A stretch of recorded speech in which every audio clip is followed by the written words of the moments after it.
ಆದ್ಯ ನ್ಯೂಸ್ನ ಸಮಸ್ತ ವೀಕ್ಷಕರಿಗೂ ಸ್ವಾಗತ. ನಾನು ನಿಮ್ಮ ಸತೀಶ್ ಪವಾರ್. ಜನರು ಆಧ್ಯಾತ್ಮಿಕ ಕಾರ್ಯಕ್ರಮಗಳಲ್ಲಿ ಭಾಗವಹಿಸಿ ಶರಣರ ವಿಚಾರಧಾರೆಗಳನ್ನು ನಮ್ಮ ನಿತ್ಯ ಜೀವನದಲ್ಲಿ ಅಳವಡಿಸಿಕೊಂಡಾಗ ಉತ್ತಮ ಸಂಸ್ಕಾರವಂತರಾಗ್ಬೋದು ಅಂತ ಹೇಳಿ ಹಿರೇಮಠದ ಕೇದಾರಲಿಂಗ ಶಿವಶಾಂತವೀರ ಸ್ವಾಮೀಜಿಗಳು ಹೇಳಿದರು. ಇತ್ತೀಚೆಗೆ ಪಟ್ಟಣದ ಹಿರೇಮಠದಲ್ಲಿ ಹಮ್ಮಿಕೊಳ್ಳಲಾಗಿದ್ದ ಹುಣ್ಣಿಮೆ ಶಿವಾನುಭವ ಗೋಷ್ಠಿ ಕಾರ್ಯಕ್ರಮದ ದಿವ್ಯ ಸಾನ್ನಿಧ್ಯವನ್ನು ವಹಿಸಿ ಮಾತನಾಡಿದರು. ಹಾಗೆಯೇ ಕಾರ್ಯಕ್ರಮವನ್ನು ಚನ್ನಗಿರಿಯ ಕ್ಷೇತ್ರ ಶಿಕ್ಷಣಾಧಿಕಾರಿಗಳಾದಂಥ ಜಯಪ್ಪನವರು ಉದ್ಘಾಟಿಸಿ ಕಾರ್ಯಕ್ರಮದಲ್ಲಿ ಸಮಾಜದ ಗೌರವಾಧ್ಯಕ್ಷರಾದಂಥ ರಾಜಶೇಖರಯ್ಯ, ಹಾಗೆಯೇ ಬಸವಪ್ಪ, ನಿವೃತ್ತ ಶಿಕ್ಷಕ ಸಿದ್ದಪ್ಪ, ಹಾಗೆಯೇ ಜ್ಯೋತಿ ಕೋರಿ, ಕಮಲಾ ಹರೀಶ್, ಸಾಗರದ ಶಿವಲಿಂಗಪ್ಪ, KPM ಶಿವಲಿಂಗಸ್ವಾಮಿ, ನಾಗರಾಜಯ್ಯ ಆಲಸ್ವಾಮಿ, ಗುರುಮೂರ್ತಿ ಸೇರಿದಂತೆ ಸಮಾಜದ ಮುಖಂಡರು ಈ ಸಂದರ್ಭದಲ್ಲಿ ಹಾಜರಿದ್ದರು. ವರದಿ ಸತೀಶ್ ಪವಾರ್, ಚೆನ್ನಾಗಿರುವುದಿಲ್ಲ. ಅದರಲ್ಲಿ ಕಷ್ಟಪಟ್ಟು ಹೇಗೆ ಮೇಲ್ಬೇಕು. ಈಗ ಅಪ್ಪ ಅಮ್ಮ ಫೀಸ್ ಕಟ್ತಾರೆ, ನೀವೆಲ್ಲ ಸ್ಕೂಲಿಗೆ ಶಾಲೆ ಫೀಸ್ ಕಟ್ಬೇಕಾದ್ರೆ ಏನು ಮಾಡ್ತೀರಿ ಅಂತಂದರೆ ಫೋನ್ಪೇ ಮಾಡ್ತೀರಿ, ಇಲ್ಲ ಗೂಗಲ್ ಪೇ ಮಾಡ್ತೀರಿ, ಇಲ್ಲಾಂದರೆ ಸ್ಕ್ಯಾನ್ ಮಾಡಿಬಿಡ್ತೀರಿ. ಮಕ್ಕಳಿಗೆ ನಿಜವಾಗ್ಲೂ ಅರ್ಥ ಆಗಲ್ಲ. ನಾವು ತುಂಬ ಬಡತನದಲ್ಲಿ ಬೆಳೆದಂತಾರೆ. 2 ರೂಪಾಯಿ ಕೂಲಿ ಮಾಡ್ತಿದ್ದೆ ನಾನು. SSLC ಓದಬೇಕಾದ್ರೆ, PUC ಓದಬೇಕಾದ್ರೆ ನಾನು ಸಿರಿಗೆರೆ ಮಟ್ಟಕ್ಕೆ ಹೋಗಬೇಕು ಅಂದರೆ 10 ರೂಪಾಯಿ ಮೆಕ್ಕೆಜೋಳ ತೋಟದಲ್ಲಿ ಮೆಕ್ಕೆಜೋಳ ಮಾಡ್ಬಿಟ್ಟು ಈ ಕಡೆಯಿಂದ ಹೊನ್ನಾಳಿ ಇಟ್ಟು ಚಿತ್ರದುರ್ಗ ಹೋಗೋ ತಿಪ್ಪೇಸ್ವಾಮಿ ಬಸ್ಸಿಗೆ ಈ ಕಡೆಯಿಂದ 2 ರೂಪಾಯಿ ಬಸ್ ಚಾರ್ಜು, ಆ ಕಡೆಯಿಂದ 2 ರೂಪಾಯಿ ಬಸ್ ಚಾರ್ಜು. ನಮ್ಮ ಅಪ್ಪಾಜಿ ಕೊಡ್ತಾ ಇದ್ದು 5 ರೂಪಾಯಿ, ಮತ್ತೆ ಚಾಕ್ಲೇಟ್ ತಿನ್ನಕ್ಕೆ 1 ರೂಪಾಯಿ ಇರ್ತಿರಲಿಲ್ಲ. ಸೊ ಸಿರಿಗೆರೆ ಆಸ್ತಿ ಬಂದು ಫೀಸ್ ಕಟ್ತಿತ್ತು 300 ರೂಪಾಯಿ. ನನ್ನ ಜೀವಮಾನದಲ್ಲಿ ಕಟ್ಟಿದಂಥ ಮೊದಲನೇ ಫೀಸು 300 ರೂಪಾಯಿ, ಮನೆ ಫೀಸು 300 ರೂಪಾಯಿ. ನಾನು MA ಮಾಡೋ ತಂದ್ಕೊಂಡು ಅದೇ ನನ್ನ ಕೊನೆಯ ಫೀಸು ಮತ್ತು ಮೊದಲನೇ ಫೀಸ್ ಆಯಿತು. ಯಾಕೆ ಅಂತಂದರೆ ಆ 300 ರೂಪಾಯಿ ಫೀಸ್ ಕಟ್ಬೇಕಾದ್ರೆ ನಮ್ಮ ಅಪ್ಪಾಜಿ ನನಗೆ 3 ನೋಟ್ 4 ಸರಿ ಎಣಿಸಿ ಕಳಿಸ್ತು. ಎಣಿಸಿ ನೋಡಪ್ಪ, ಇಷ್ಟು 300 ರೂಪಾಯಿ ಹೋಗ್ಬೇಕು ಅಂದರೆ ನಾನು 2 ಚೀಲ ರಾಗಿ ಮಾರಬೇಕು. ಅವಾಗ ರಾಗಿ 1 ಕ್ವಿಂಟಲಿಗೆ 300 ರೂಪಾಯಿ ಇತ್ತು. ನನಗೆ ಅವಾಗ ಕಷ್ಟಪಡೋದು. ಒಂದ್ಸರಿ ರಾಗಿ ಕರ್ಕೊಂಡು ಹೋಗಿತ್ತು. ಕೊಯ್ದು ಬೆನ್ನು ಬಂದು ಮಕ್ಕಂಡಿದ್ದೆ. ನಮ್ಮಮ್ಮ ಮುಲ ಹಚ್ಚಿದ್ದೆ. ಯಾಕೆ ಅಂತಂದರೆ ಕಷ್ಟ ಏನು ಅಂತ ಈ ಮಕ್ಕಳಿಗೆ ನಾವು ಅರ್ಥಪಡಿಸಿದಾಗ ಮಾತ್ರ ಮಕ್ಕಳು ತಂದೆ ತಾಯಿ ಕಷ್ಟವನ್ನು ಅರ್ಥ ಮಾಡಿಕೊಂಡು ಜೀವನದಲ್ಲಿ ಏನಾದರೂ ಅಚೀವ್ಮೆಂಟ್ ಮಾಡಬೇಕು ಅಥವಾ ಅವ್ರ ಕಷ್ಟವನ್ನು ದೂರ ಮಾಡಬೇಕು ಅನ್ನೋ ಒಂದು ಸದ್ವಿಚಾರ ಬರ್ತದೆ. ಅವಾಗ ಅವ್ರು ಓದೋಕ್ಕೆ ಸ್ಟಾರ್ಟ್ ಮಾಡ್ತಾರೆ, ಬರೆಯೋಕ್ಕೆ ಸ್ಟಾರ್ಟ್ ಮಾಡ್ತಾರೆ, ಏನಾದರೂ ಅಚೀವ್ಮೆಂಟ್ ಮಾಡೋಕ್ಕೆ ಸ್ಟಾರ್ಟ್ ಮಾಡ್ತಾರೆ. ಈ ನಿಟ್ಟಿನಲ್ಲಿ ನಾನು ಹೇಳೋದು, ಮಕ್ಕಳಿಗೆ ನೀವು ದುಡ್ಡು ಕೊಡಿ, ಫೀಸ್ ಕಟ್ಟಿ. ಆವಾಗ ಆ ಹೂವು ತನ್ನಷ್ಟಕ್ಕೆ ತಾನೇ ಬಂದು ತನ್ನ ಮಡ್ಡಲ್ಲಿ ಬೀಳ್ತತಿ. ಅವಾಗ ಸುಮಾರು 1 ವರ್ಷದ ನಂತರ ಅವರಿಗೆ ಸಾತ್ವಿಕನಾಗಿರ್ತಕ್ಕಂಥ ಮಗ ಹುಡ್ತಾನೆ.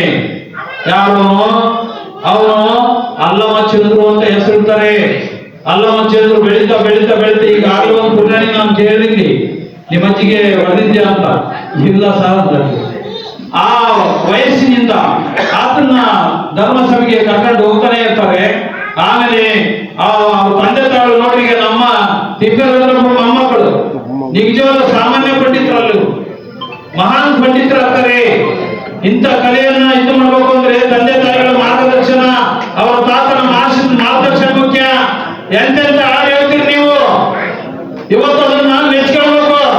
ಗುರುವಿನ ಅಂತರಾಳದಲ್ಲಿ ಭಕ್ತಿ ಭಾವ ಬರ್ತಾ ನಾನು ನಿಮ್ಮ ಸೇವೆಗೆ ಎಂದು ಬಂದೆ. ನೀನು ಗುರುವೇ ತಪ್ಪವ ಶಕ್ತಿಯ ಮನಕ್ಕೆ ಆತ್ಮ ಶಾಂತಿ ಕೊಟ್ಟ. ಅಷ್ಟು ಕಷ್ಟದಿಂದ ಬಂದಿರೋ ಹುಡುಗರು ನೋಡಿದ್ರೆ ಅವರು ರ್ಯಾಂಕ್ ಬಂದಿದ್ದಾರೆ. 1ನೇ ತರಗತಿಯಲ್ಲಿ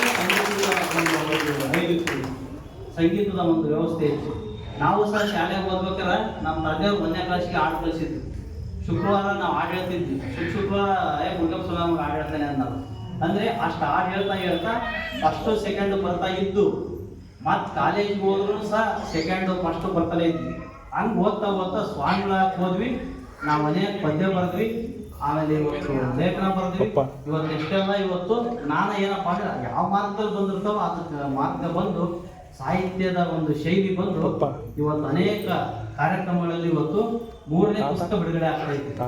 ಗುರು ಪಥ ದರ್ಶಿನಿ ಅಂತ ಹೇಳಿ ಗುರುವಿನ ಮಹತ್ವ ಕುರಿತು, ಅಂದರೆ ಈ ರೇಣುಕಾದಿ ಪಂಚಾಚಾರ್ಯರು, ಬಸವಾದಿ ಶರಣರು, ಸರ್ವಜ್ಞನ ವಚನಗಳ ಕುರಿತು ಈ ಹಳೆ ಮಠದಲ್ಲಿ ಕೂಡ ಬರೆಸಿದ್ವಿ.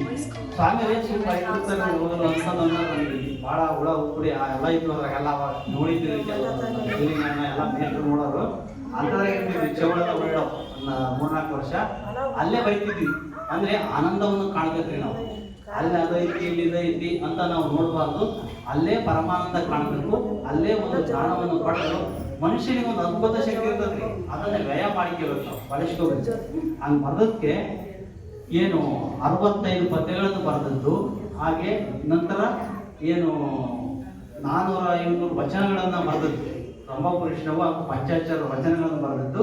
ಈಗ ಲೇಖನ ಮಾಲೆ ಅಂತೇಳಿ 35 ಲೇಖನ ಮಾಲೆಯನ್ನ 7ನೇ ತಾರೀಕು ರಂಭಾಪುರ ಜನರುಗಳ ಸಾನ್ನಿಧ್ಯದಲ್ಲಿ ಆಷಾಢ ಮಾಸದ ಬಿಡುಗಡೆ ಮಾಡ್ತಾರೆ. ಹಾಗೆ ಈ ಸಿದ್ದೇಶಣ್ಣವರು ಬಿಡುಗಡೆ ಮಾಡ್ತಾರೆ ಆ ಒಂದು ಪುಸ್ತಕವನ್ನ. ಹಂಗೆ ಇನ್ನೂ 150 ಪದ್ಯಗಳನ್ನ ತಿದ್ದು ತರಿದ್ದಾರೆ, ಕೊಟ್ಟಿದ್ವಿ ನಾವು. ಅವುಗಳು ಸಹ ಒಳ್ಳೆಯ ಸಾಮಾಜಿಕ ಸಂಬಂಧಪಟ್ಟವು, ಭಕ್ತಿಗೆ ಸಂಬಂಧಪಟ್ಟಂತ 150 ಪದ್ಯಗಳನ್ನು ಸಹ ಬರೆದಿದ್ವಿ. ಹೀಗೆ ಮನುಷ್ಯ ಏನಪ್ಪಾ ಅಂತಂದ್ರೆ ಸಮಯವನ್ನು ವ್ಯಯ ಮಾಡಬಾರ್ದು, ಜ್ಞಾನ ಸಾಗರ ಎಷ್ಟಿದ್ರು ಅದು ಕಲಿಯೋದಿರ್ತತಿ ಅಂತ ಹೇಳಿ ನಾವು ಅರ್ಥ ಮಾಡ್ಕೋಬೇಕು. ಈಗ ಜಯಣ್ಣವರು ಸಹ ಇವ್ರು ನೋಡಿ ಇಲ್ಲಿ ಕ್ಷೇತ್ರ ಶಿಕ್ಷಣಾಧಿಕಾರಿಗಳಾಗಿ ಸೇವೆ ಮಾಡ್ತಾ ಅವ್ರನ್ನ ಅಲ್ಲಿ ಇಲ್ಲಿ ಕಾರ್ಯಕ್ರಮ ನೋಡಿದ್ವಿ. ಅವ್ರನ್ನ ಮಗಳಿದ್ರು ಅಂತಲ್ಲ, ಕೆಲವು ಅಧಿಕಾರಿಗಳಿರ್ತಾರೆ, ದೇಶ ಅಂದ್ರೆ ಗೊತ್ತಿಲ್ಲ, ಧರ್ಮ ಅಂದ್ರೆ ಗೊತ್ತಿಲ್ಲ, ಬಡವರು ಯಾರು ಶ್ರೀಮಂತರು ಯಾರು ಇದರ ತಾರತಮ್ಯವೇ ಕೆಲವರಿಗೆ ಗೊತ್ತಿಲ್ಲ. ಅಂದ್ರೆ ಈ ಇಂಥ ಅಧಿಕಾರ ಸ್ಥಾನಮಾನ ಪಡೆದಂತ ಓದಿರ್ತಕ್ಕಂಥವ್ರು ಯಾವ ರೀತಿ ಸೇವೆ ಮಾಡಬೇಕು, ನಮಗೆ ಅವಕಾಶ ಸಿಕ್ಕತಿ, ನಮ್ಮ ಕೈಯಿಂದ ಒಳ್ಳೇದು ಮಾಡಬೇಕು ಅನ್ನೋದನ್ನ ಯಾರು ಸಹ ಅರ್ಥ ಮಾಡ್ಕೊಳ್ಳಲ್ಲ. ಯಾಕಂತಂದ್ರೆ ಈ ದೇಶ ಉದ್ಧಾರ ಆಗೋದು ಸಹ ಅಧಿಕಾರಿಗಳಿಂದಲೇ ಮತ್ತು ರಾಜಕಾರಣಿಗಳಿಂದಲೇ. ಇವೆರಡೇ ಮುಖ್ಯ. ಅವ್ರಿಗೆಲ್ಲ ಏನಪ್ಪಾ ಅಂದ್ರೆ ಒಳ್ಳೆಯ ಚಿಂತನೆ, ಒಳ್ಳೆಯ ಆಲೋಚನೆಗಳನ್ನೇನು ಇಟ್ಕೊಂಡು ನಮ್ಮ ಜಯಪ್ಪನವರು ಮಾತಾಡಿದ್ರಲ್ಲ, ಉತ್ತಮ ಶಿಕ್ಷಕರಾಗಿ ಒಂದು ಒಳ್ಳೆಯ ಒಂದು ವ್ಯವಸ್ಥೆ ಒಳಗೆ ನಾವು ಶಿಕ್ಷಣ ಇಲಾಖೆಯನ್ನು ಹೇಗೆ ಬೆಳೆಸಬೇಕು ಅನ್ನೋದಕ್ಕೆ ಅವ್ರು ಚೆನ್ನಾಗಿ ಹೇಳಿದ್ರು. ಹಾಗೆ 34-35 ವರ್ಷ ನಮ್ಮ ಕಶಿದಮ್ಮ ಶಾಲೆ 36 ವರ್ಷ 7 ತಿಂಗಳು 24 ವರ್ಷಕ್ಕೆಲ್ಲ ಸಿಕ್ಕಂತಾರೆ ಡ್ಯೂಟಿ. ಅದನ್ನ ಅವರು ಓದಿದ್ದು ಹೊನ್ನಾಳಿ ಮಠದಲ್ಲಿ. ಹೊನ್ನಾಳಿ ಮಠದಾಗ ಪಂಚಪೀಠದ ಗುರುಗಳ ಆಶೀರ್ವಾದ, ಸ್ವಾಮಿಗಳ ಆಶೀರ್ವಾದ ಕಲಿತು ನೋಡ್ರಿ ಅವರು ಇಲ್ಲಿ ಡ್ಯೂಟಿ ಮಾಡಿ ಉತ್ತಮ ತಾಲೂಕು ಶಿಕ್ಷಣ ಪ್ರಶಸ್ತಿಯನ್ನು, ಶಿಕ್ಷಕ ಪ್ರಶಸ್ತಿಯನ್ನು ಇವರು ನಮ್ಮ ಜೆಎಫ್ನವ್ರು ಇದ್ದಲ್ಲೇ ಆಗಿತ್ತು. ಜಿಲ್ಲಾ ಮಟ್ಟದ್ದು ಸಹ ಆಗಬೇಕಿತ್ತು, ಸ್ವಲ್ಪ ನಿಧಾನ ಆಯಿತು, ಇರಲಿ.